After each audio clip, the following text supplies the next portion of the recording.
I would like you to withdraw your name from the next ballot. You are not the right man to be Pope. You should be careful, Thomas. Your own ambition has not gone unnoticed.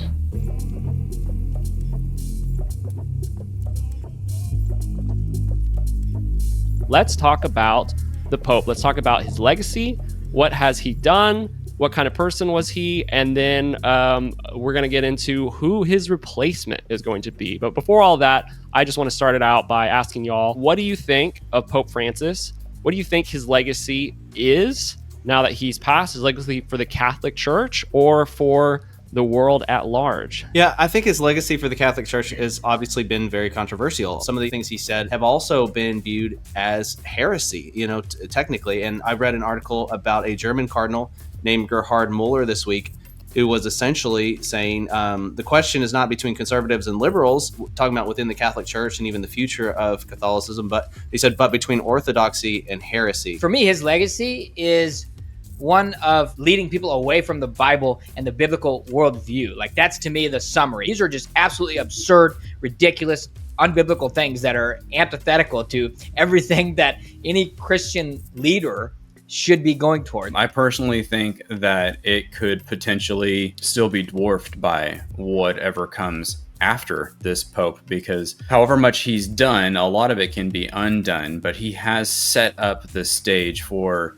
the next Pope to come in and do even more. I think he's going to be forgotten. If you go all the way back to Vatican City, which technically is its own country of sorts, even though it's run a little bit differently than a normal country, it was founded and created out of politics and money. What happened was Mussolini said, hey, here's what I'm going to do. I'm going to give you, Mr. Pope, to stop complaining. I'm going to give you a huge chunk of money from the government, and I'm going to gift you Vatican City land. It can be its own country. You can own it. You can be the CEO of the Catholic Church, and you can be the king of which the Pope technically is the king of the country, Vatican City, which is very interesting. So he gave him political power and money, and he said, but in exchange, you're going to stay neutral politically when it comes to wars, because he knew that he was going to go join the Axis powers. So he essentially bribed the Pope and paid him off not to speak negatively against his involvement in World War II.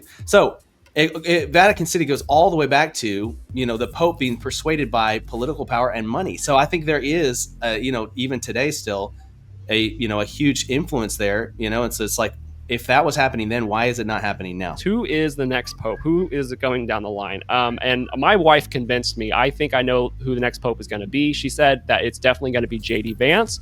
And that is why he took out the Pope when he visited the Vatican the other day, because he's next in line to be the king of the Catholics. We have cardinals that are going to go in to vote. There's 138 cardinals who have the ability to vote. I heard that I think Pope Francis actually lowered the voting requirement age so that more popes were allowed more cardinals were allowed to vote. Unfortunately, that means that some of the younger ones are also a little more progressive.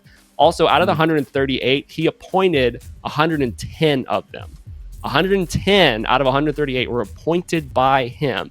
And so we can talk about the conservative picks, but looking at the odds right now, the odds are definitely in the favor, unfortunately, of having another pope, pretty much a carbon copy of Pope Francis. I'm sure you all are well aware there's a large traditional Catholic movement happening in the world. I mean, it's not like most Catholics, but it's still a significant movement of people like, oh wait, the Catholic Church is getting away, and we are going to. So it's like a whiplash effect. There's a lot of Catholics that are going deeper into being more biblical and being more conservative because since the leadership has gone the liberal way, it's forced them to be like, wait, hold on a second, we're not going the right way, and it's actually leading a lot of the congregants in the other direction. And I just wonder what they're going to do if they end up getting another progressive pope.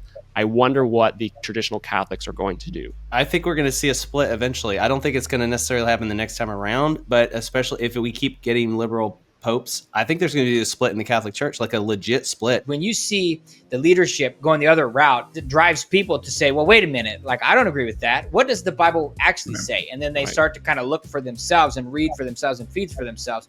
I think that could be a benefit. If you're enjoying this episode, you can get access to the full-length exclusive conversation by becoming a member on youtube.com or locals.com. The links will be below. Also, don't forget to subscribe and come back.